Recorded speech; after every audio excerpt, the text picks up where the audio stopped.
They were there. We had to take off the ground one day. That bombing. We got the sirens bombing, and we had to take off in emergency. Preceding us was the Flying Tigers. They'd take off in groups. They used the same. Their runways over there made out of stone. They had no concrete over there. Then. Everything was stone. They break these big rocks into small stones, and then they have these extremely large rollers. You know, like what the heck you call them? When they roll the, you know. What's it? I don't know what you're trying They to use, and they have about 30 coolies pulling the thing back and forth all day long. Make sure that they press the stone, because when you land and pick up a stone, it can damage your airplane something awful. You know, you can cause the plane to actually crash. You know, so it was very important that they do that all day long. I mean, it's not one thing every day, because some of the stones can loosen up overnight from planes taking off and landing. You know, that was their job. It was about back and forth with these big rollers, massive rollers. Huh? The way they did it, huh? Oh yeah, there was no machinery there. They didn't have no machinery like you see here. They had manpower. No, everything was done by not manual. Manual is over here. What do you call it in Chinese? I don't know. Chinese? I don't know Chinese. Asking me. So you saw that one time you were there, you saw the Flying Tigers take off? I saw them take off in the group, yeah. It was airline. We had the airtime bombing attack approaching. Bombers, Japanese bombers. I had to take off. I didn't experience bombing at the only bombings, like I told you in the beginning, in Dinjan, they had a bombing there.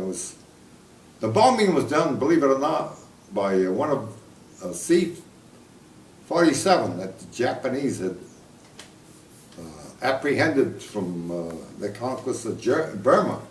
They acquired a lot of British airplanes, you know, and the British had a lot of airplanes, a lot of C-47s in the British Air Force, Royal Air Force.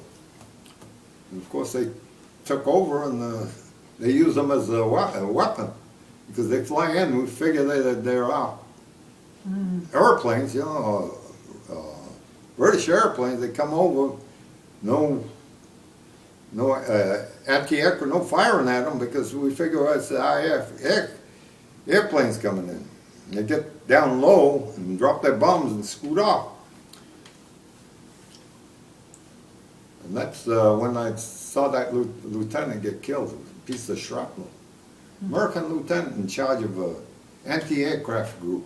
Yeah. And they're all Indian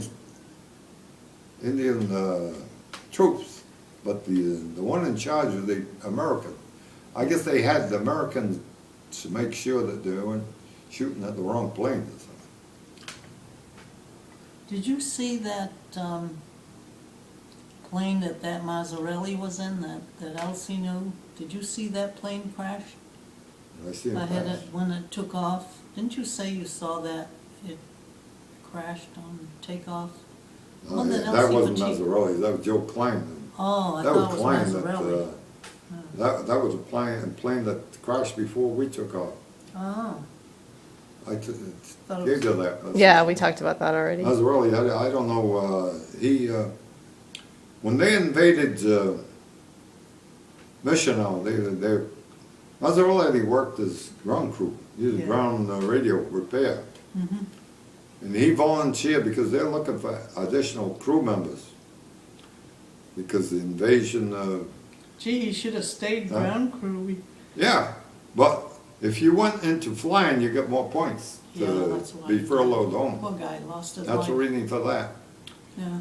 This Mazzarelli we're talking about is happened to be a boyfriend of my wife's girlfriend. I graduated with her. Yeah, Isn't Elsie that odd that Pacheco. they were in the same, And her I didn't know him until he was- approached me. He says, you know, he, apparently Elsie communicated with him and told me I that must have. I was there. And he came and approached me. He was asking me questions about Elsie, like I knew a lot about her. I didn't know you that didn't much know her about that her. well. You didn't. And apparently he had a great interest in it. So he was ground crew mostly, huh? Yeah, but he decided to volunteer because they were looking for additional air crews. And he volunteered to go into Mission. That's when they took it, when the Merrill Marauders took over Mission, just took it over, yeah. And he volunteered to go in there, bring additional supplies in there. And something happened to his plane, I don't know, Didn't make it over the hump? it didn't, no, this wasn't the hump, actually. Oh, no? No, this was Mission, I was already at the lower end of the hump. Oh, It was in Burma.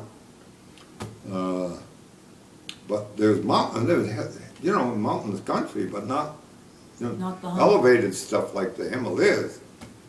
And I don't know, it crashed there. I don't know if, could have been through enemy action. The Japs are still in that area. oh. There's a pocket of Japs still in there. They just conquered it, and they,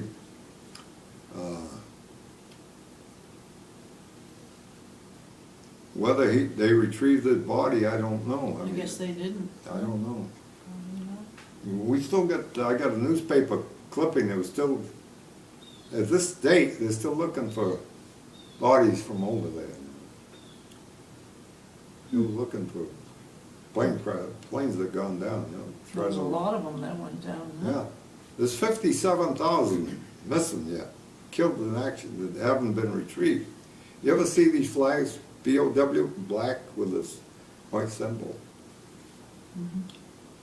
Yeah, there's 57,000 bodies never been Imagine accounted that, for. 57,000. That's a lot of Families people. didn't get their bodies back. They're in the remote places, a lot of them, New Guinea and Himalayas, I'm sure of that. And there's a lot of jungle out there, I'll tell you. I'd hate to parachute and land in the jungle. What are you gonna do? Some of You that die. jungle, you die slow death. Too bad. Well, that's another thing I got to tell you. Hold on We just had a about